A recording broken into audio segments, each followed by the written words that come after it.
watching other teams do the right things time and time again while we can't drives me nuts. And now you got a guy who I really do believe in, and it's like, just figure it out, because I can't watch that was a painful game to watch. It was a painful game to watch. And guess what? Next week, Sean McVay. That guy can coach. Yep. Every game we're in for the rest of the season, we're at a coaching disadvantage. Mm-hmm. We are. Yeah. Hey, before we get going, I want to talk about the beer sponsor of this show. You guys know it's great tasting, less filling, Miller Lite. From defending your favorite team after a bad loss to obsessively checking your fantasy lineups, football fandom is bigger than just Sundays. Miller Lite knows the passion that comes with rooting for your team. Like the debate that sparked in 1975, great taste versus less filling. So what is the best thing about the original light beer? Let it be both. Miller Lite keeps it simple, undebatable quality, great taste, only 96 calories. It's the beer that strips away everything you don't need and holds on to what matters most. The original light beer since 1975. We were just at the game yesterday. We were able to find out the one section that had Miller, which was beautiful. That was a hot tip, which was probably the highlight of the in-game experience. Yeah. To be honest, yes, it was. So that was nice. It was nice to have that in a bleak moment. Yeah. So make your game time taste like Miller Lite. Taste great, less filling. Let it be both. To get Miller Lite delivered right to your door, visit MillerLite.com/midshow, or you can find it pretty much anywhere that sells beer. Celebrate responsibly. Miller Brewing Company, Milwaukee, Wisconsin. 96 calories per 12 ounces. Fewer calories and carbs than premium regular beer. All right, week 3 recap. Let's do it, boys. You were there. I want to hear what you have to say. We haven't talked, so that's good. We can have fresh thoughts. One of you start, because I got a lot of things, but I want to compose myself, and I also want to hear some fresh thoughts in my head that maybe things are better. I'm going to ramble here. I'm positive. I've come positive. I've come around to being more positive short term as well. Yeah. Yeah. So why don't you start, because I don't think you will, because you're shitting on everybody on the ride home. Here's what I want to start with. I want to make it very clear that there is a difference. He's got the windy fingers. Yes, I got the windy fingers. I love it. Photoshop his suit on me. Do what you got to do. I want to make it very clear. 2 fingers. I want to make it very clear there is a difference between being frustrated with Caleb Williams versus some of the other parts of the offense. Mm-hmm. And that needs to be stated a million times. Mm-hmm. I am not panicked whatsoever about Caleb. He's a rookie who's played 3 games and has no offensive line. And our struggles are not due to him. Yep. In by and large, so right. Yes. So I just want to. That's where I want to start. He took a step forward in that game. Absolutely. Yeah. If you watch that game and come away saying, and I think it's obviously the troll stuff, and it's people just wanting and hoping for us to be in misery, being like he's a bust. If you walked away from that game being like Caleb Williams is not good, you don't have eyeballs. Yeah. Now, does he hold on to the ball a little bit too long? Yes. Does he need to maybe get rid of it? Because there's a couple times where it was not the O-line. The O-line did a better job than they did against the Texans, that he needs to be more decisive, of course. But he's not a finished product, and each week through 3 weeks, he has looked better and better, and that's a fact. So I know people want to shit on Caleb and try to get us to shit on Caleb. I am as positive about Caleb as I was 3 weeks ago. Same. And I think that if you want to say, hey, you guys are idiots for all the optimism in the summer and how you talked, guilty as charged. That's how I do it as a fan. I'm always going to be, if you talk to me before season starts, I'm always going to think my team is going to be awesome, and I think that they're going to win a ton of games, and everything is going to work out exactly perfect. Never does, but that's exactly how I'm going to feel, because that's the excitement of being a fan. You got to have a reason to come back. Correct. Yeah. So I know people were like, oh, well, you guys said this was a 10-11 win team. Sure, guilty as charged. They are probably not. There's still a lot of season left. Defense still great. I fucking hate Shane Waldron. Yeah. And I know people will be like, oh, man, you guys are just doing the same old thing. And you know what? That is a little bit correct in the fact that we are blaming the coaching staff and not the quarterback, but it feels different. I looked at that passing chart after the game. I'm not gonna bash Justin Fields. I'm rooting for Justin Fields. I actually am legitimately rooting for him. I don't care when people are like, oh, look at him, he's 3-0.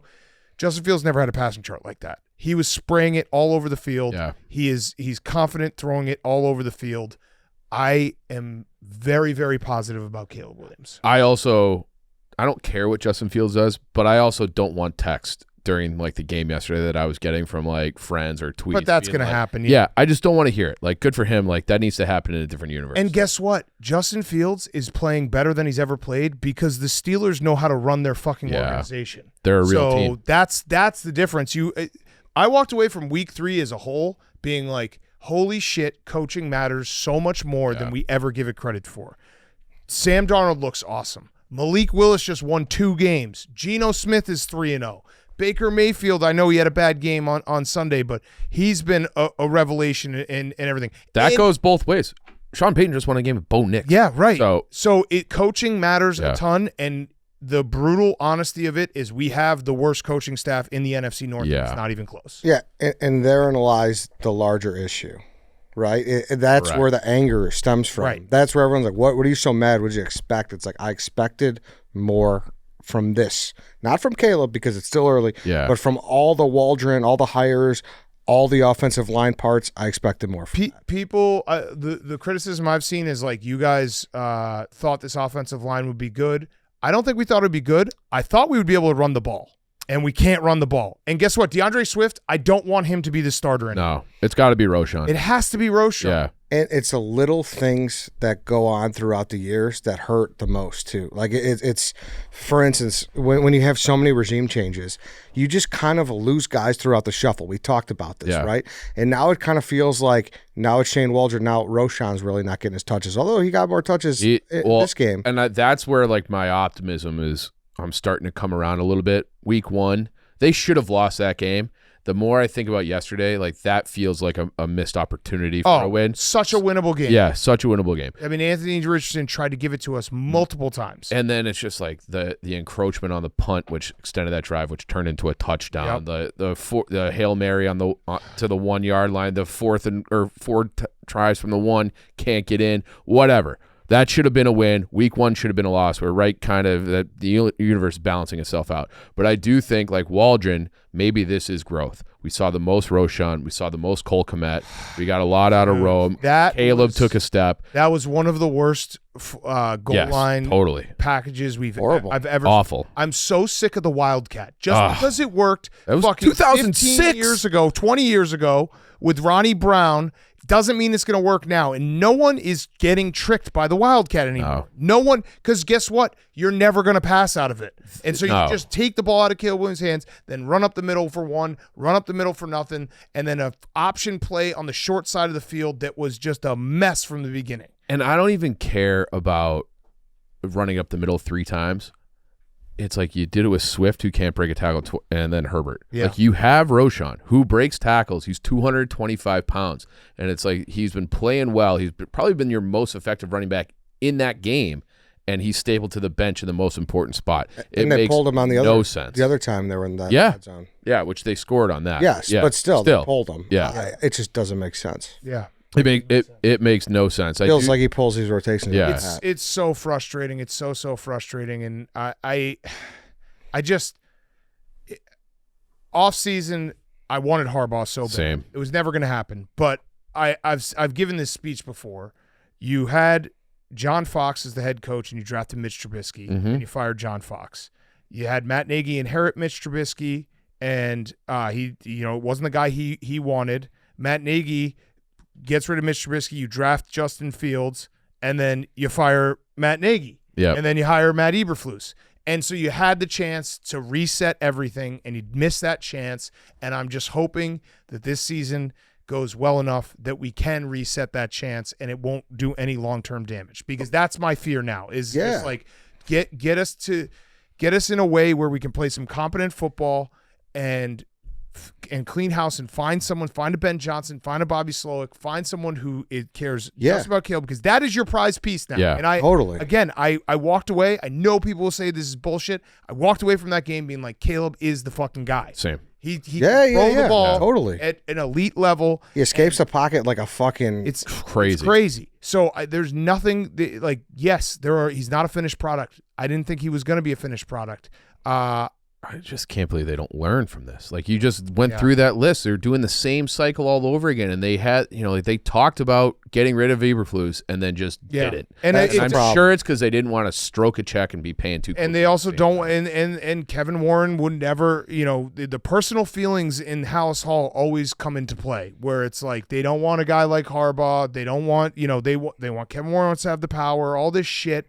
It's not how competent organizations are run, and that's what just drives me insane. Yeah. That it's like that's watching other teams do the right things time and time again while we can't, drives me nuts. And now you got a guy who I really do believe in, and it's like, just figure it out, because I can't watch that was a painful game to watch. It was a painful game to watch. And guess what? Next week, Sean McVay. That guy can coach.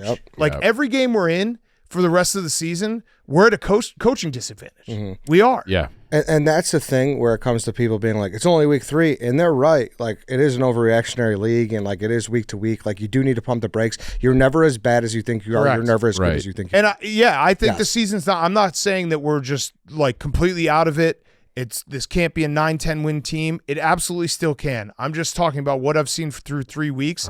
The quarterback has gotten better. The coaching hasn't. But the problem is all of us have been on this. We've been on this ship. I know. We are on the Titanic, and we see the iceberg. I know. Dude, I don't even know. Are we finally going to swerve? Are we going to miss it this time? Because we've seen it so many times, and we restart the game, and every time you go back to level 1. That's what I mean. Where so now it's like, I don't even know if you want 9 or 10 wins. Yeah. Because 9 or 10 wins means he stays. And I do think that the offense will get better. I think the defense is legit.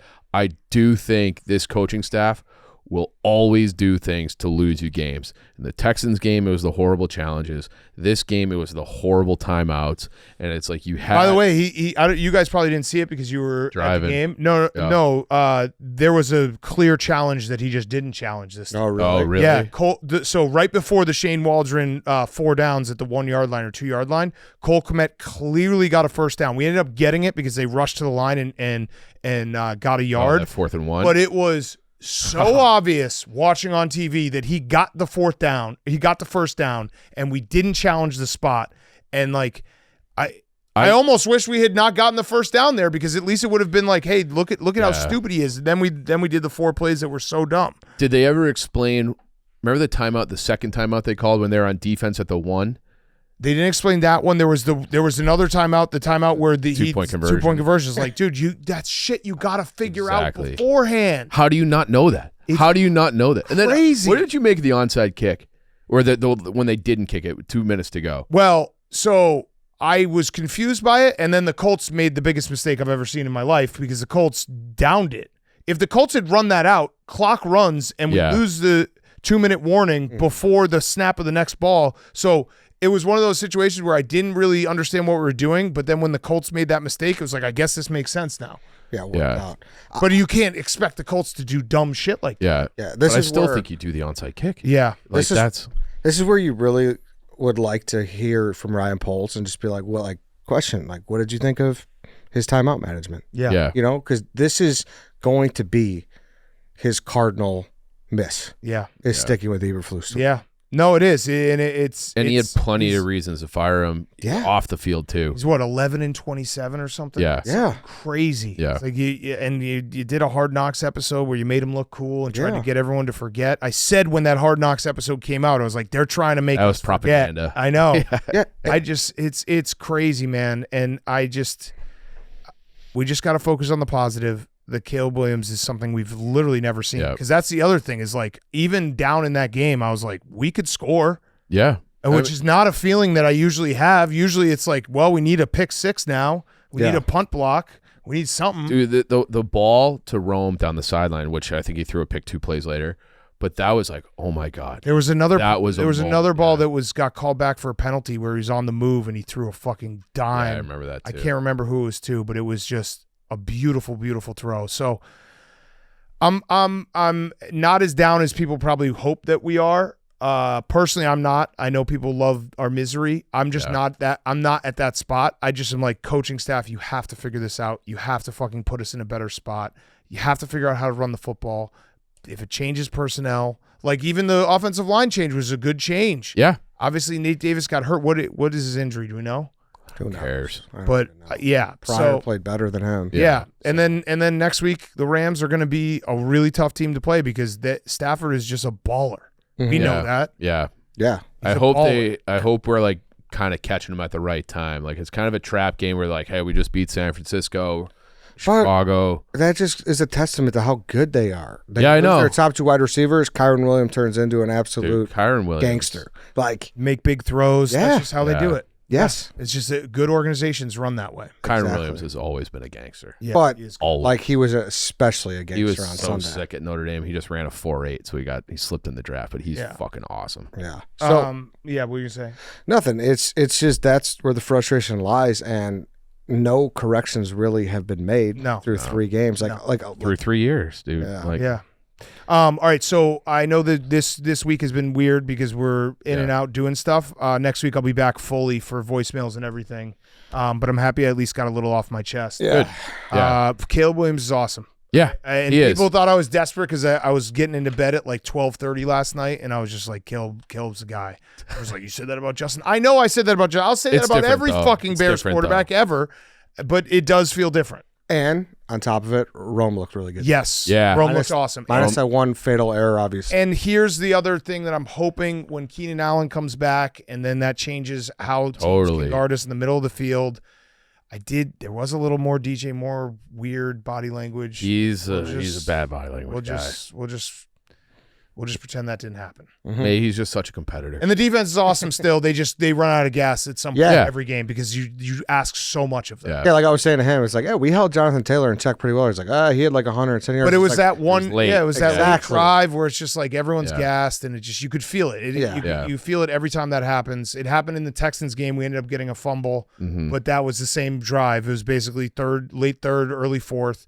Holy shit, the defense has been on the field. They're trying to get big time stops, and they just run out of gas. Yeah, the air had already been sucked out of the balloon. Yeah. So, All right. All right. Thank you, boys. All right. Thanks, Dan. For sure. So, yeah, that was chatting with Dan. Obviously, we should have said it off the top, but going to be a weird week, obviously, because Dave and Dan are in Surviving Barstool. So, Yep. Dave's going to be hopping in here shortly, hopefully. But, yeah, he got out pretty much the core message, and I gave you my windy, and that's the big thing I want to say. Are you too. feeling better than you were in the car yesterday? Because you were like spiraling a little bit in the car. Yeah, of course. Yeah. Like the whole ride home.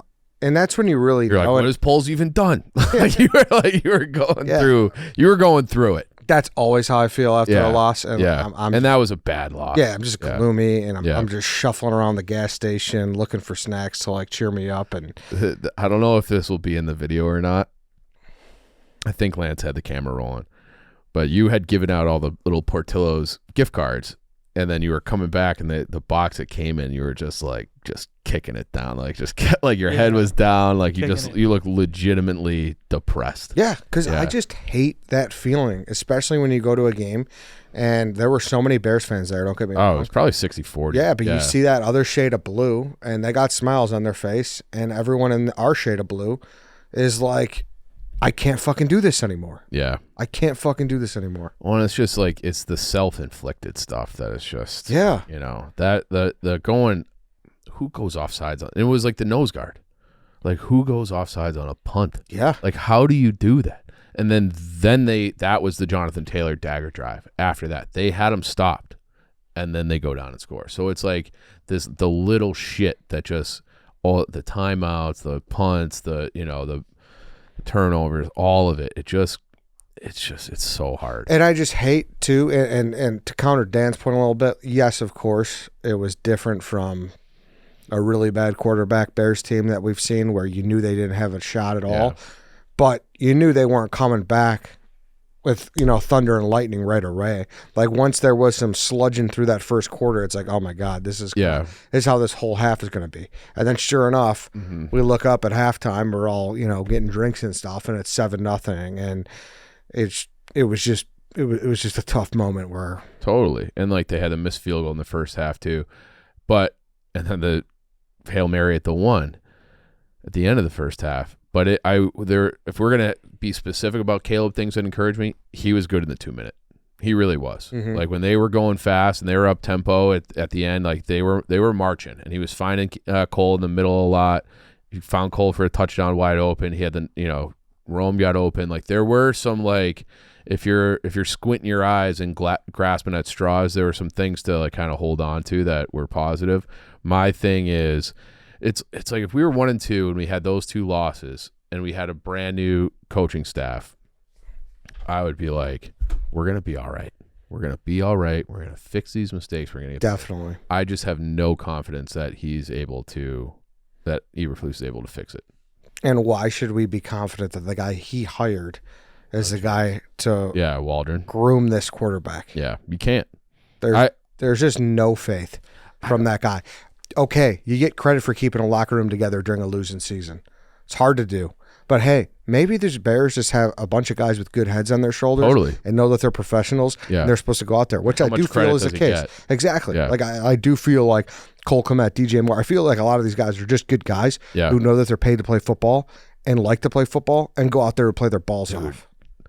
That was almost a Harbaugh quote right there that you just gave. Why? They got a bunch of good dudes who like football and like to play football. They're football guys. Like that. But for real, though. I know. But I think that they are a high character team. I like what I hear about Darnell Wright, although he had a bad day. But I think they got a good room, and I don't think it's necessarily because of the coach. Yeah, we got a 6th rounder at left tackle playing from Southern Utah. Of course he's going to have a good head on his shoulders. Yeah. Like he's you have to happy work for to be there. everything. Yes, exactly. Yeah. That's where I just get to the point. I just kind of throw my hands up. Well, and it's because I'm tired of him getting credit for that. I can deal with a team that's bad. I have a hard time dealing with a team that's dumb. And this team, and it's not even the players. It's more the coaches are just dumb. Yeah. And it's like I can't stomach it. And so I have short term, I think they're going to be fine. I think Caleb's going to be really good. I don't think they can ever win big with this staff. And I think that they'll eventually get to a place where they're middling, and it might even happen this year. They might finish, 8-9, 9-8, 7-10, something that's like, oh, well, rookie quarterback, blah, blah, blah. Mm-hmm. And then they'll keep him again, and we'll just be right back. It'll be the same cycle. Like it sucks. Let's take a little break, then we'll get more into it. We're also going to get into the White Sox Athletic article that kind of took the weekend by storm and White Sox Nation by storm. Hopefully Dave will pop in here for that. But before we do, though, let's take a break. Hey, let's pause for a sec because I want to talk about Beard Guyz. Step up your beard game and unleash your beast with Beard Guyz. Hair on your face is different from hair on your body. Specific products are needed. Beard Guyz has products that wash, hydrate, and help to style your beard. Start your day off right with a 2-in-1 wash and tame, a wash and conditioner combo that is meant to cleanse and condition your beard. It's citrus scent, which everybody always loves. I love it for sure. That's one guarantee. And you can hydrate your beard with some beard oil. The beard oil helps soften and moisturize the beard and skin, lock in the beard and style with some matte styling clay. This product has kaolin clay to help keep your beard in place and can be used for your hair as well. The scent of the products, great texture, as we're saying. Yep. It's just very nice. Got to be hydrated. You got to be styled. Beard Guyz does both. Yeah, so whether you're a seasoned vet or a rookie beginning the bearded journey, Beard Guyz is the brand for your beard. You could find Beard Guyz at your local Walmart and Walgreens. So no brainer, guys. Go check out Beard Guyz one more time. Get it at your local Walmart or Walgreens. All right, we're back. And I do want to expound on something here quick. Mm-hmm. Going back to that Roshan and that, as regimes change, you lose out on guys. Like I saw a post today that James Daniels is doing awesome. Oh, like just a great guard. Good for him. And that's what I'm saying, where of course he signed DeAndre Swift and Waldron's been using him as a premier back. And I don't know if that was like, hey, a conversation, this is the kind of guy I need to run this offense. But that's where guys get lost in the shuffle. Yeah. And that's what bothers me so much sometimes, where they come in, everyone wants their own guys. They have this idea of the system, whereas they don't work towards their personnel. They work towards, hey, this is what I need. And then that hard-headedness gets you into situations where you get rid of players that you had that could really help you in the meantime. And that's the thing that I think that might be the most important thing for a GM to know. And that's ultimately what did Stan Bowman in, is that he had no ability to evaluate his own players and prospects. And if you have to be able to, through analytics or eye tests or whatever, be able to be like, all right, everything is shit here. let's try to pick out a few things that could actually work if we support guys the right way. And it does feel, with respect to the offensive line, which is supposed to be maybe a strength because he is one, he has missed the mark. Yeah, and here's where this stretch coming up is so important. But is it important at the same time, right? Because you brought up a good point. What do we want from this season anymore? I don't know. And that's weird to say from, going into week 4. And especially it's weird to hear from you, because if you've been listening to the show since we've been potting since 2018, you are the most anti-tank guy in the world. And you got to call it straight sometimes. And we are the worst team in the division. And that's just a fact. Yeah. Right? White Sox Dave has walked in. Yeah. Listen, we're the worst team in the division. Right? Yeah, at this moment, for sure. You want to close that, Dave? For sure. Headpiece. Take your headpiece off. Right? Yeah, take that off. Yeah. We're the worst team in the division. Okay? Yeah, they are the worst team in the division by record, by eye test, by any measure. Mm-hmm. Yeah. So, like you just said, what do we want from this? Well, there's a difference. Like, I'm never gonna root for them to lose, I guess. Well, but some people do. Sure. Some people do. And like in our entire podcast history, there has been one moment where I was like, what the fuck are you doing? I wanted to lose this game. And it was Blackhawks against Penguins, and Buddy Robinson scored that goal. I thought, I'll never forget his name, which I thought fucked us out of the Bedard thing. Other than that game, even like the last game with Jonathan Taves, like I wanted Jonathan Taves to score that goal, and like if it fucks the lottery, so be it. This, it's just like I don't feel like there is a good solution either, because if they bottom out, if they have another bad year and they do fire Eberflus, even though they just gave him an extension, we didn't talk about that with Dan. Like, they just extended him this offseason. So they talked about firing him, like, you know what? Instead, let's extend his ass. They had to do that to be able to get an offensive coordinator who would tie their future to him. Whatever, fucking stupid. But I don't think if they bottom out that they'll make the right hire the next time. Yeah. So it's like, how much? But that's a problem, is you have to hope that finally they get it right. They hit that bullseye, and like we are believing we did with Williams. Yeah, and they're willing to pay for the top flight coach, whether it's, I mean, I don't even know who you would want if it's. And I'm not, to be clear, I'm not advocating rooting for losses. Okay. Yet. Yeah. I'm not saying that. I have no problem tanking it to a point, though. Like, I am pro tank at some point. I for think sure. Like, clearly it's we're the last not. game of the year, and you're Yes. jockeying for 5 positions. You Totally. want to lose that. And I don't think this team is going to be bad enough to be in that kind of range, even though I always say it does always sort of matter. Yeah. If, because we are famous from, I'll never forget 13 and 14. 13th pick was Aaron Donald. 14th was Kyle Fuller. Shit like that. I'll just. But you never know if they would have taken him, and if like they wanted him that bad, they probably could have traded up to 10. Like you just sure. But point being, I understand your yes. point, but I do think that there is if you are a team that is openly tanking, okay, that creates organizational rot. Like no one will ever convince me otherwise. Mm-hmm. And unfortunately, I think this organization is. It's already, you could argue that it's already rotted, but like the players that they have good players on this team. Yeah. We talked to the last segment how they have a lot of guys that seem like good guys with good heads on their shoulders on this team. Whether it's I'd agree. Sweat, Jalen Johnson, maybe less so him, but Edwards, Edmonds, Roshan Johnson, DJ Moore. They have like a good core of like professional football players. And if you let that sort of thought, like, who cares if we lose, set in, I don't know if you want that with a rookie quarterback and a rookie wide receiver that you're like building your future around. Yeah, and it's depressing. We're already talking about tanking going into week 4, but the point is the next stretch is the weakest part of our schedule. Yeah, Rams, Panthers, Jags, bye, Commanders. So, and I think the Patriots right after that too. They're right around there, yes. Yeah. So this is where you're kind of going to know what you're in for November and December, the stretch months, and the divisional months, because we don't play anyone in the division until the end of the season. I do want to make another quick point about Sweat, because you're like Waldron, Sweat. He's never really had a back like Sweat. You mean Swift? Swift. Swift. Yeah, sorry. He had Kenneth Walker and Zach Charbonnet, who was like a fucking load. They're both like big physical backs, built more like Roshan. So I don't. That's one of. Well, that's what I'm asking. I said, Totally. was there a conversation? I'm not yet. Maybe not, but there probably should have been, because you paid him pretty good money, and Dave said this in the car yesterday. You let Monty walk out the door because you didn't want to give him that contract. Monty's a much better running back. He's a than, good fucking than running Swift. back. Yeah. So Fact, He's DeAndre Swift stinks. Am I wrong? no, you're not wrong. He stinks. Can we agree that he's probably not being used correctly though? Like he's Dude, not really a between the but guards, between the tackles kind of he back. is He's an being in used- space, and he's also a pass catcher. Yes, he is. That's all true, but he's paid to be a 3-down back. So that's how they're using him right now, and so I think they're Those trying don't really to. exist anymore, though, Dave. But that's what they're. I don't think you don't pay a guy, was it $8 million a Eight year for 3. Yeah, 324.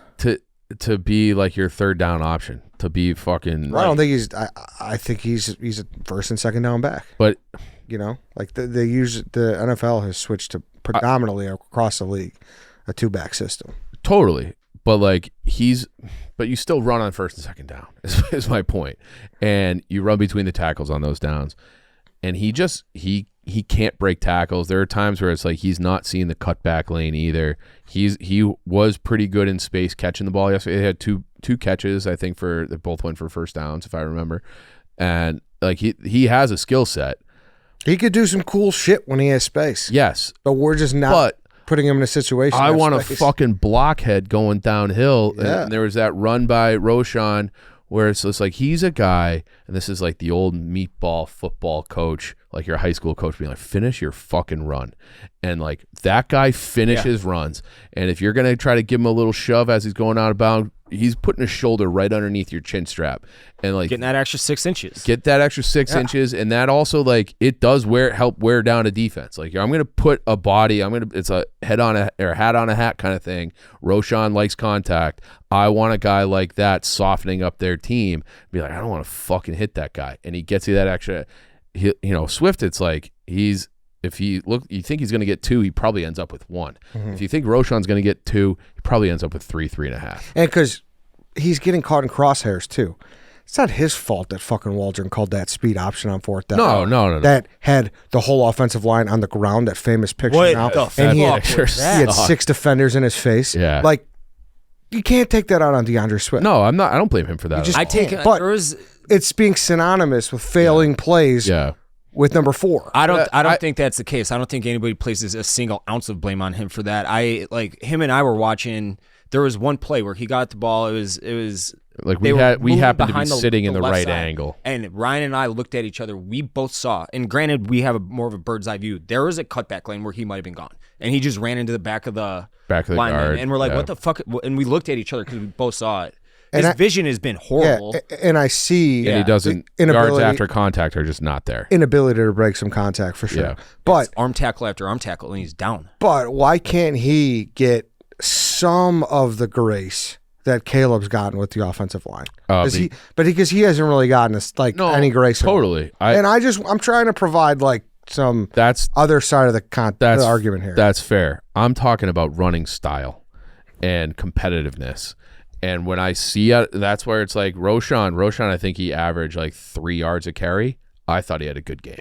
It was Okay? yeah. I thought he had a good game. Especially in the Swift second. averaged like 1.8. He had 13 carries for 20 yards or so, He's less than averaging 1. like 1.8 Yeah. pop on the season thus far. Right. So that to me is like not good enough. Now, credit to him. He did say, he's like, look, a lot of this is on me. I have to be better. He said that in a post-game interview appreciate yesterday. that, actually. And it's like, all right, fucking thanks. Accountability, Because yeah. it would be easy to be like, yeah, we're trying to execute. We have to do things better. He has to be Point more finger. effective. Yeah. Good for him. Yeah. So Hopefully, Yeah, I'm not trying to make excuses, but I'm just trying to be like, you haven't really heard that, even though I understand the argument against it. And I'm not saying you guys are wrong. I agree with a lot of it. But yeah, and the only thing, the reason he's not getting that grace, this is what year in the league is this for him? 5? And he's tremendously been an underachiever throughout his whole career for the most part, except last year with the Eagles. So at least in he my also had eyes. an offensive line where he's probably had holes and Yeah. But he's been a guy that I've always been high on, and he just Well, you never love those really Georgia guys. Yeah, I do. But Yeah. he's never seemed to really cross that hump that I thought he would. So And I'm bummed by it. Like, he did have 1,000 yards Yeah, last year. just like 1,001 or something. and I've been bummed by it 1049. because I really like the signing. Like, I really thought he was Yeah. a piece of the offense that no one was really talking about because people were in love with the 3-headed monster, rightfully so. Yeah. You know, But and this goes back to the Lions, okay, where they got Dan Campbell, and he wants fucking football players, and he wants to bite kneecaps, and they're going to have an attitude. and that's David Montgomery. And that's David Montgomery, and then and Jahmyr Gibbs, who is like the speed guy, he's kind of bought into that culture too. Jahmyr Gibbs is awesome. He's awesome. And Dan Campbell couldn't get rid of Swift fast enough. Yeah. And everybody mocked him when he drafted Jahmyr Gibbs at like 12th overall. Like, what are you doing taking a running back that high? Yeah. Well, and what are you doing paying a 27-year-old running back? Now look at him. Yeah. Because that guy, like, he's not Harbaugh, but he knows what it takes to win, which you have to compete and you got to hit guys in the mouth. Like, that's fucking football. And Swift is he's like a luxury player to me. Like, if you get him in the draft, you get a guy like him in the draft, like when we had Tariq Cohen. Like, Tariq Cohen is a luxury player. He's not a player that you're building your offense around. They paid him the amount of money that for guys that like you're going to be a big part of this offense. 17 carries a game. Yeah, it's hard to get running backs paid anymore, and he got a decent contract for running back. And then you already play And this is the just revolving, Game 3. You already play the revolving door game because Saquon looks pretty fucking good for the Eagles. And I know different offensive line, different situation, but Saquon got 3 for 38. Dude, the other thing Swift got 3 for that's 24. frustrating about Swift is that it just didn't feel like they needed him. Like, you could have what? That's just it. Right. Like, Herbert's fine. Roschon is fine. They're fine running backs. I put that $8 million a year to something else. To a fucking guard. To or a guard. center. Yeah, or a center. Yeah. Like that. And Draft another running back if you need to. And then Try doing that, guys. You got Nate Davis, and that $10 million was not worthwhile. Well, then you're totally right. Yeah. But then it's like, you know what? I swung and missed on that. We still need that more than a running back because we have these two guys here. And you look at other good organizations like the Chiefs, and they had Steele. The running back from UCLA, Carson Steele, who like I will admit that I'm biased towards him because we've become friends with his agent, and he was telling me about him like 6 months ago. And you watch his YouTube highlights from like Ball State and the long hair's coming out. I'm like, this guy's fucking sweet. I hope that, but he was an undrafted guy because he ran slow.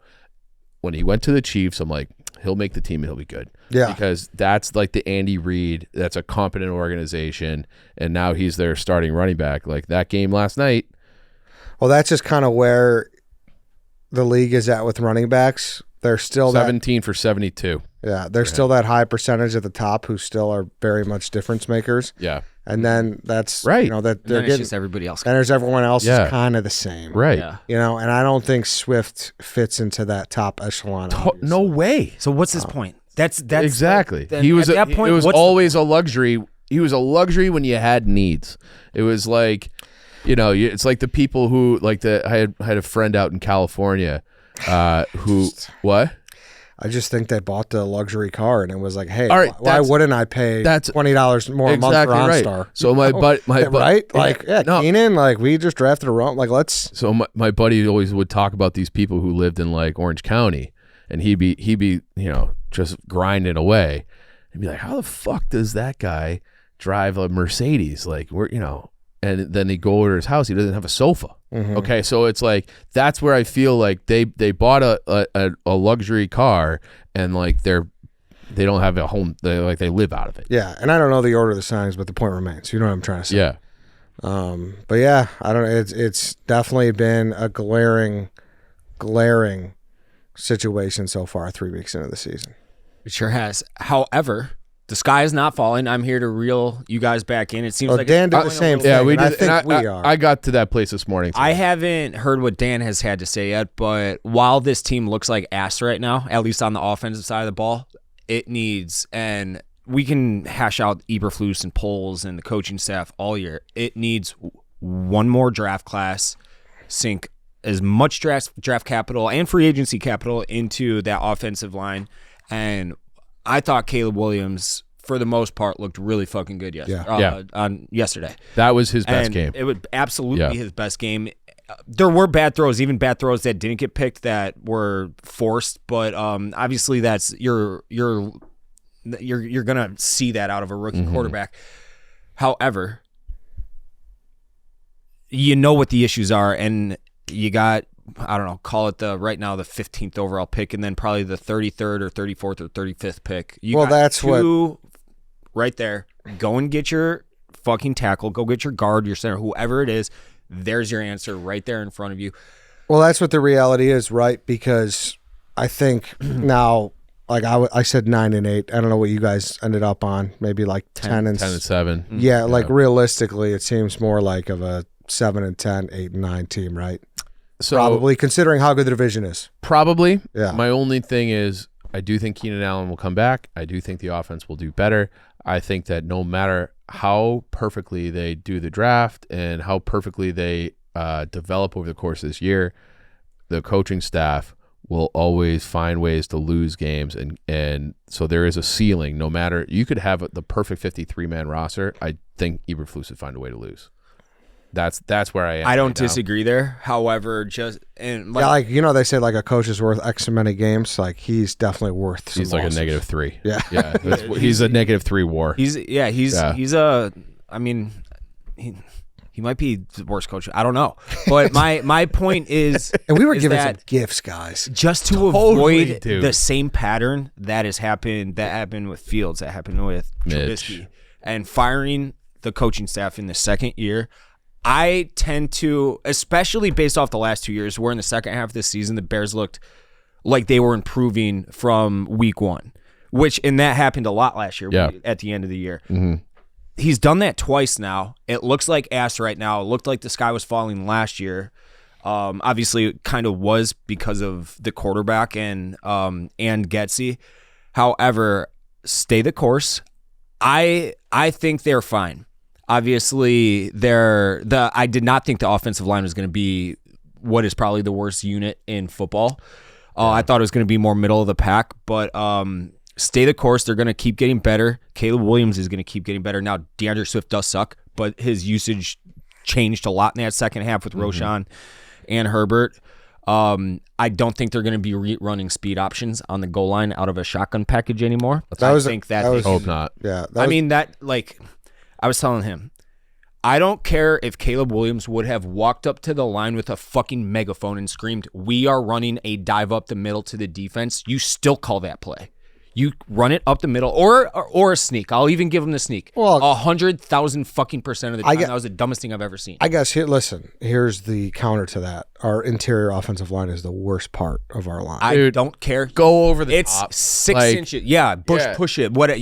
Go up the Listen, middle 100% of there the time. there were 2 plays, and I'm sure it came off this way on TV. Just being in the building at Lucas Oil, there were 2 plays that we could see from section 112, seat 24, row 24, and that was that. As soon as he started running left, it's like, oh my God, what is this? Instantly put your head down into the seat in front of you. And Caleb's interception where he threw towards the sideline. And we saw that corner getting ready to jump that route from No. Fuck. It was so glaring, so boring. But still, if you're comparing young quarterbacks, Richardson didn't play much last year, so he's essentially a rookie. He stinks. He looked better than Richardson. Like his interceptions looked much worse. He's miles better than Richardson. He threw for 360 yesterday. Like, and again, some of that was garbage time, like a bend don't break thing, and they had the long Hail Mary. But like that throw to Rome was special down the sideline, and he's gonna, if you give him a little bit more time and give him time to develop, like he's gonna come good. It's just a matter of, can he overcome his own coaching staff. Yeah. So I want to get into this Athletic article. We're going to take a break before that, though, and then we got to say bye to Dave again. But, that's the underlying message from this podcast. There's a distinct difference between being angry and very disappointed in facets of the offense versus being disappointed. They made the right decision with Caleb.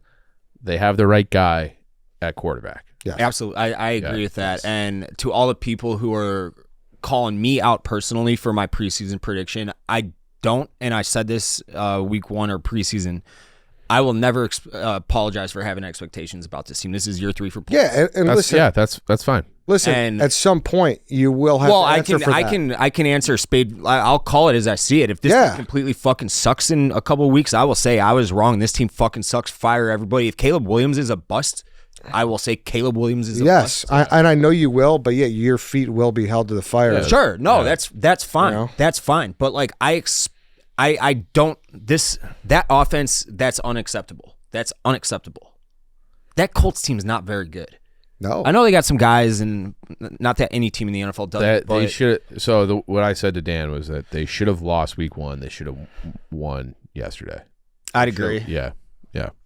And that's probably correct. But I'm giving Eberflus the benefit of the doubt this year that he will. And by year's end, we finish the season. We're like, all right, it is fucking go time. Get those 2 linemen, Dude, I also think it's to the point where Poles might have to just use some draft capital, and he trade a future 2, not this coming year, but trade a future 2 or something to go get a real right guard and stop. Stop fucking around because you're gonna get this kid hurt.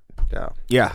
All right. He knows that. He's a smart guy. And Let's take this break and come back, and we'll talk about the disgusting act that the Chicago White Sox are. All right, let's pause one more time because I want to talk about Vanderhagen razors. Make the switch from a cartridge razor to a safety razor today with Vanderhagen. Safety razors allow you to get a closer, more comfortable shave. The use of one-blade razors help prevent nicks and cuts while making your skin feel smoother than ever. The best part, these blades cost as little as $1 a piece and last anywhere from 3 to 5 shaves. This will save you thousands of dollars over the years compared to the cost of cartridge razors, and the blades are ice-tempered stainless steel blades from Germany that are sharp enough to give you the perfect shave. Ready to step up your shaving game? Get the smoothest, closest shave with our single blade and shave butter combo. Say goodbye to nicks and irritation and hello to a shave that's almost too smooth to handle. Get a shave so smooth it should come with a warning. Perfectly close, incredibly soft. This is how real men shave. Check out your local Target and Walmart to get yourself a Vanderhagen safety razor today. If you're serious about your grooming game, hit that follow button at Vanderhagen. Stay in the loop with the latest shaving tips, product drops, and exclusive giveaways. Whether you're mastering the art of the close shave or just looking to keep it fresh, our Instagram is where the best in men's grooming comes to life. Join the community, level up your shave, and keep your style sharp. Go check it out. I also want to talk about DraftKings. TD, Tutty, taking it to the house, in for 6, whatever you call a touchdown. One thing's for sure, touchdowns matter more at DraftKings Sportsbook, the official sportsbook partner of the NFL. On the ground, in the air, from special teams or defense, we won't care how they score them. We want to bet on touchdowns, and DraftKings Sportsbook is delivering. Ready to place your first bet? Try betting on something simple like picking a player to score a touchdown or how many TDs will be in a game. Go to the DraftKings Sportsbook app and make your pick. I have Jamar Chase tonight. I know by the time people are listening to this, we will already know if I hit or not. They are my pick for the Survivor pool, so I'm hoping my Stoolvivor lives on. Good for you. I'm on to next week in every possible way. Yeah. So ready to do a touchdown dance of your own. New DraftKings customers bet $5 to get $200 in bonus bets instantly. Score big with DraftKings Sportsbook, the number one place to bet touchdowns. Download the DraftKings Sportsbook app. Use code MID. That's code MID for new customers to get $200 in bonus bets when you bet just $5. Only on DraftKings. The crown is yours. All right, let's get back into it. All right, we're back. All right, big news over the weekend was Athletic drops an absolute hit piece on Jerry Reinsdorf. And it was White not Sox. in any way a hit piece. It was a Dude. It was a gathering of facts that looked really bad. The title of the article is "An owner who, quote, thinks he knows everything led the White Sox to a historic disaster." That's a title of a hit piece.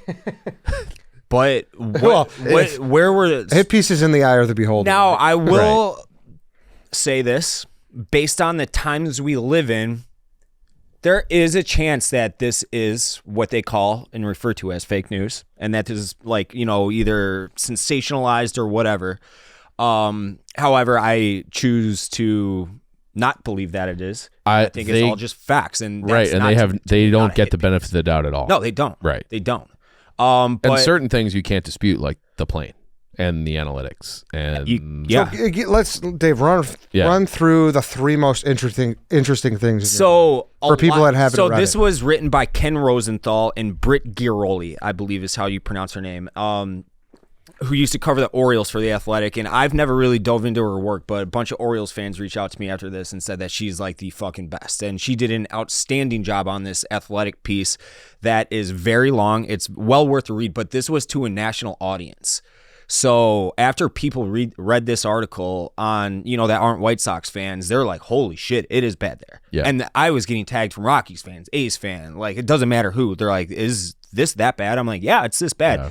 We knew not all of this stuff. There's obviously stories in here that are new, but it's like, oh yeah, that makes perfect sense because that's who he is and that's who they are. A few of those, the plane, I didn't know the plane was from the 1980s. I heard it was a legit 1988 plane, which is fucking hilarious. It's legit major league shit. Yep. It's like Almost Famous. They're gonna just fucking crash in Mississippi. Then Jerry Reinsdorf has what I like to believe is like his suite that's like a study in the game Clue, and you pull down like a book that's actually a trap door and the wall spins and it goes to the baseball operations department. He's got his little sweatshop of monkeys running all their numbers and telling them. And if he doesn't like a lineup, he'll let that ops team out and just go through that side door. I love that one. He does. There, like the whole thing about the analytics department too, which baseball has become so analytics driven. So now it's like the best moment of your sports life was that 05. Yeah, game. Absolutely. And it sounds like Jerry used that to be like, we don't need analytics. Exactly. We just won the World Series. Like I said, this is absolutely. Like, that is something that we have mentioned as White Sox fans. It's like a way to rationalize how he runs his organization. That is exactly what we have said for years. It's like, I think that 2005 might have been like the worst thing that ever happened in the long run, the worst thing that happened to the White Sox, because then they tried to copy that exact same thing for the next 20 fucking years. Yeah, which was a truly lightning in a bottle. And that team was unbelievably good.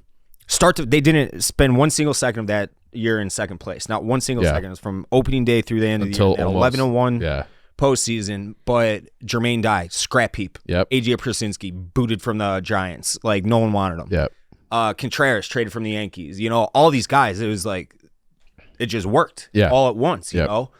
And that, like, everybody had a career year. Yeah. Well, not necessarily. Like, Dye was on the A's, and he had good it was years. a playoff game, fouled a ball off his shin and shattered his tibia. Oh, really? So he was like done. Yeah. He was a scrap heap pickup, but he had like 345 home runs. He was a great player. After 05, I want to say, like 45 home runs. So that wasn't a flash in the pan by any means, but he was fantastic in 05 nevertheless. But Joe Creedy, Aaron long Owen, story short, the White Sox are an organizational mess. They're like, read the article. Go to the. I've read it. I'm talking to the audience, but like, I implore you to read the article as just a baseball fan. I don't care who you root for. It doesn't matter. White Sox, Cubs, Padres, Marlins, doesn't matter. Read it and try to empathize with what I deal with as a White Sox fan, because it's that bad. And when I say that nothing will change until he is no longer the owner, that I am sincere, and I've just gotten to the point where I have to outlast him. And I don't know if I will, considering, my brain and habits. Now, and do you health. do you hold any optimism that things like this will finally get him to sell? I will. No, I got told or change that things at least. he did call a press, or not press conference, obviously. He called a meeting with his front office to address that article the day after. I don't know what happened to that meeting because I ran my mouth on the internet and my sources were compromised. So I don't know what happened, which sucks. Do you think somebody printed out the article for him to read? Like, he's not logging in. He doesn't have an Athletic login. Someone had to print that out and show. I know who it was. Okay. I would imagine I know who it was. And apparently, funny thing is that ESPN's coming out with one later this week. Mm-hmm. That apparently is even more damning Scathing. than this. Yeah. So, but that's the thing. Like, right now, I think and I don't want to give the White Sox the benefit of the doubt in any single way. And not that this even really does that. However, I think that people in media are jumping on the White Sox hate click bandwagon right now and just throwing articles out there just because they're getting a lot of clicks right now, which they are. Yeah. But there's more coming out. And I think that this needs to, like, people need to see all this shit for any hope of change. I don't think anything will change, but the hope is at least there because he talks about, like, they talk about how much he loves the game of baseball. They talk about, like, So you don't think it's going to change anything, though? he's ultimately 88 years old. So that's it. Like, he's not going to be like, fuck them. Like, all right. I think he would rather lose his way than win someone else's way. Yeah, the stubborn ego in him. Right. That could be the case. Because some of these people are so fucking rich, they are disconnected from reality. Totally. Yeah. I'm not saying that's him because obviously he did a lot of meddling. Whereas something like Bob Kraft, when he found out all this shit that their facilities were like the worst in football, he's like, oh shit, I didn't really know. Maybe he did know, who knows? But then he went and fixed it right away. So I'm interested about that. Yeah, like, Jerry Reinsdorf's trying to hustle down the city and state for money for a new stadium because that's like is the guy going to buy a new fucking plane next year? Like, that's what I'm interested in seeing. Yeah, if they come out with at least like an average plane. Yes, something like that. And gets him a Boeing. I don't care about the plane. Like, and that fucking, you're going from A to B. And a lot of times it's from Chicago to, it's an hour and a half flight, whatever. Not all the time, but sometimes. But, like, but it's one of those things where it's like, if the 29 other teams are doing it better than you should change. Yeah. Like with the plane thing. If the Rockies can afford plane, absolutely. And it is indicative of bigger problems. It's him cheaping out. Yeah. It's him cheaping out. It absolutely is him cheaping out. And I've heard whispers that Tito Francona wants to get back into managing, and I've heard, he is so tight with Jerry, so tight with Jerry, so tight with Jerry. Why the fuck would he come here? Tito Francona's. I don't want to say this actually. I love Tito Francona, the baseball guy. I'm not his biggest fan because I'm not an Indians or Red Sox fan, and I didn't win anything under him as a fan. But as a baseball guy, he's as good as it gets. If Jerry Reinsdorf and him are that tight, and you want a head honcho in the dugout that's a baseball guy that will get the best out of your roster, there he is. He was, and you know what? The funny thing is, everybody talks about how Jerry Reinsdorf's loyal to a fault and all this, and how it's always just retreads within the organization. If you want to run that route this time, he was actually in the organization. Yeah, he was MJ's Michael coach. Jordan. Yeah. So there's a history with Tito and the White Sox, but Jerry Reinsdorf won't pay his fucking price. So it doesn't matter. Maybe he's a guy that he will pay the price for. He's not. But Tony only was getting paid like $2.7, I want to say, which was on the lower end. But I think Tony he would have done anything for a job. $500 exactly. Tony minimum. He wanted to be in a dugout. There was only one team pining for Tony La Russa's services at that age, and it was the Chicago White Sox. Yeah. So if he wanted to manage again, take a $20 bill or see you later. Mm-hmm. That's it. No, agreed. Stay retired. But, honestly, though, it's at the point, too, where even as just a Chicagoan, you're going to hate this. I swear this is not patronizing, but it pisses me off. Like, Sox fans are Bears fans, dude. Like, and just knowing how much bullshit this is. Like, this is not just bad. This is fucking disgusting. It's like, I like when the Cubs obviously lose. lump the Bulls in there. You can lump the Cubs in there, and you can certainly lump the Blackhawks in there, too. They're all the fucking same.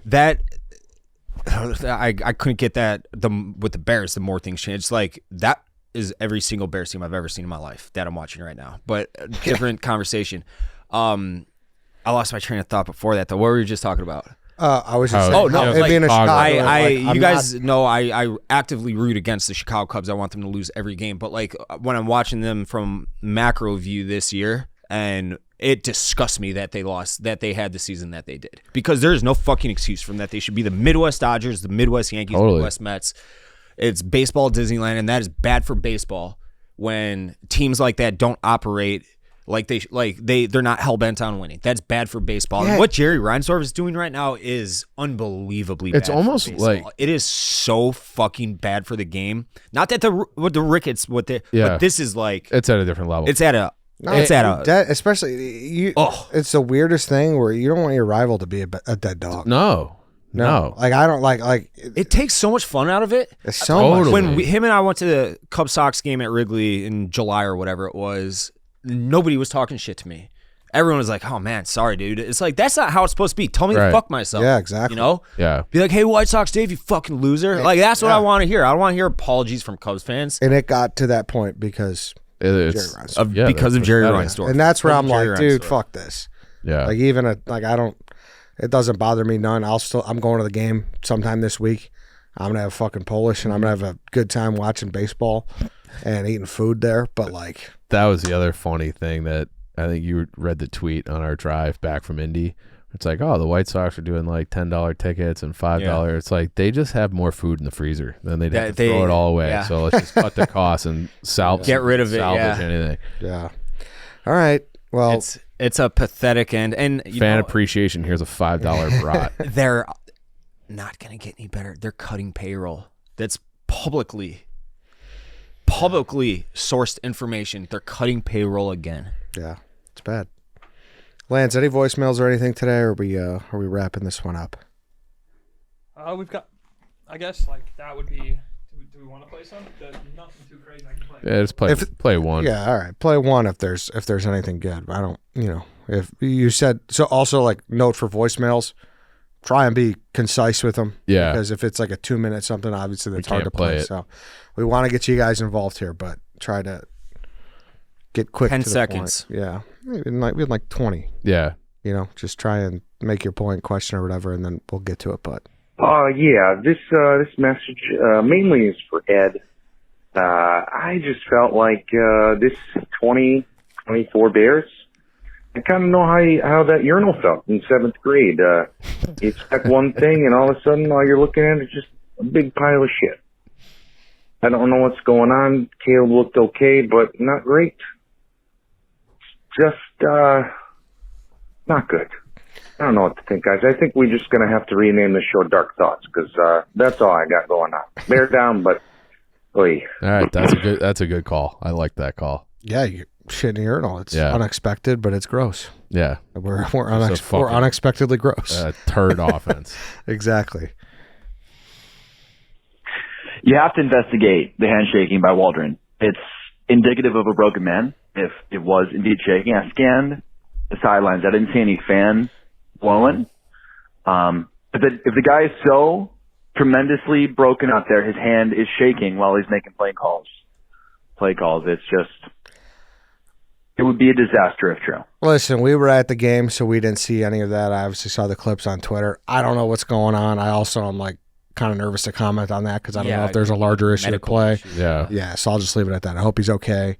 But if it is because of nerves, obviously not great. But that's kind of what. Yeah. I Maybe it was the horsepower in Indy. Yeah, we should probably end with that. Is that Yeah. it, Lance? Yeah. We'll end with that. So at Lucas Oil review. That was my first time there. They built the stadium in 2008. I thought it was awesome. it's great. Like it was. I've been to the Edward Jones Dome, which was the Rams' old stadium. Okay. TWA dome. TWA dome Yeah, is that's how what I it think used of to. it. That's it was- old. Yeah. It was at Jones when I went, and I've been to the Fargo Dome. I've been to the UNI Dome. Obviously, those are college, but Yeah. this felt like a football environment, which is complimentary. Even though Chief hated it, which he'll get into here in a second. But I was impressed as a fan amongst all of us who is probably going to have a dome stadium within the next 10 years. I liked it. It was fun. I'm still like iffy if I want it or not, but it was a fun place to watch a game. Getting it, Ed. I think that Lucas Oil Stadium, I agree with everything you said. I think it's inevitable, like I said, that the Bears eventually get one. But I think it's indicative of a larger, just how Indianapolis it is. Indianapolis was tailor-made. It's picture perfect. It's the best spot for an away sporting event. If you are just going to get away for your team, and like I'm not talking Vegas or San Diego or anything, everything is 5 minutes away. There's an awesome couple strips of bars. Lucas Oil is 5-minute walk from every hotel. The walkability of that city is so awesome that I love going to away games there. I've been to Lucas Oil like 4 times now. Yeah, to echo everything Dave said. That was my first time going, so I was really impressed with Indy as a city as far as that goes. Everything's walkable, like you said. Thank you to St. Elmo for getting us in. Yeah. That video is coming out on Friday. Thank you to Portillo Yes, for sending us thank that. you to course, them. yeah. Exactly. So that all's going to be in our video on Friday on our YouTube and Rumble page. You'll see Dave's reaction to the spicy cocktail sauce. Did it freak him out? Did it not? You'll see. And Portillo's gave everyone a beef in the parking lot. That was awesome. Beefs, burgers, dogs. Yeah, cakes. so I really liked Indy a lot. Yeah. Like, I would definitely go to another Colts Bears game for sure. The only downside I'll give it, and Chief, you'll give your downside in a minute, is the tailgate scene needs some work. For sure. Bad. For sure. It doesn't exist really. It was great. So we got there like 2 hours before the game, and the lot was Empty. which was stunning because if it was the South lot at Soldier, that would have been full by like 8 It would a.m. take us right? 3 hours to get Yeah. into it. Yeah. So that was very surprising, and it was not like it was bad weather until right before kickoff. It started raining, so that was crazy. I think Lucas Oil is an awesome stadium. It's an awesome stadium. It is a retractable dome too, so like I know the Bears aren't going to do that, but I wish they would. It looked pretty with the Is it retractable? yeah. I asked. I didn't know that. It is Really? Yeah, it was Colt season ticket holder told me that. No as well. shit. Jim Irsay will actually tweet out if it's going to be open or not. Okay, Yeah. all right, yeah, there you no go. Shit. I didn't know that. I had no idea until yesterday. I do. So it's like a perfect building location. The way it looks, it's not like an eyesore. Like Soldier Field has become like an eyesore. There plenty of stadiums are eyesores. It's beautiful. They have the natural light coming in through the windows. The whole thing, plenty of room in the concourse. It's awesome. The actual in-game experience, to me, very Mickey Mouse. Yeah, it is. Where they have like all the Jumbotron stuff. It's confetti and fireworks after every touchdown. It's just, the kiss cams.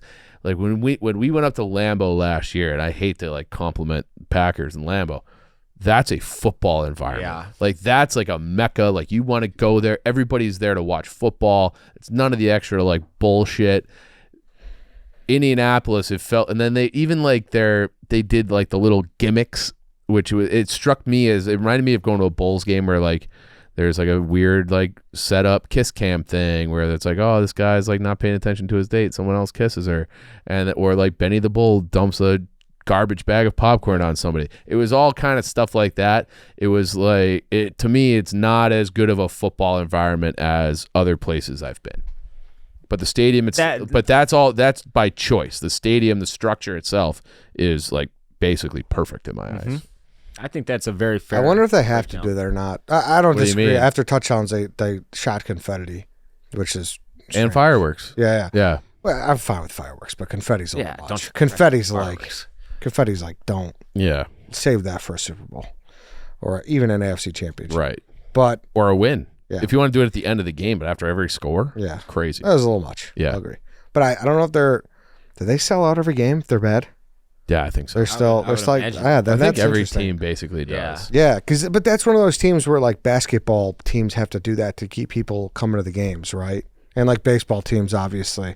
But that's why I'm like, are they like kind of Orlando Magic-y? No, I and think they just like that experience. They just pander to like younger kids, Yeah, and all right. families and shit. It doesn't which is bother me fine. as much. Yeah. Very comfortable seats too. I will. Oh, yeah. yeah. Oh yeah. The most comfortable seats I on think earth. so. Yeah. Yeah. Yeah. Like somehow even Yeah. better than the United Center. Yeah. The United Center is like everyone has their own personal seat. That stadium had their Lucas Oil, everyone their own personal seat. It was very comfortable. Yeah. I I was do pro though. I have liked a it a lot. feeling the Good job by you. Minneapolis.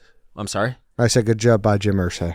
I think the Minneapolis stadium will probably outdo. Yeah, I'm excited to go there. It's for my newer. football. We'll see. Yeah. It looks awesome. To me, Lucas Oil is Oh, yeah, Yeah. that's gonna be it's gonna be tough to beat that. fuck. Yeah.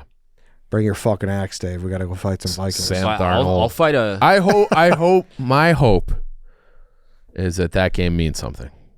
Yeah. What be week? nice. What week is that?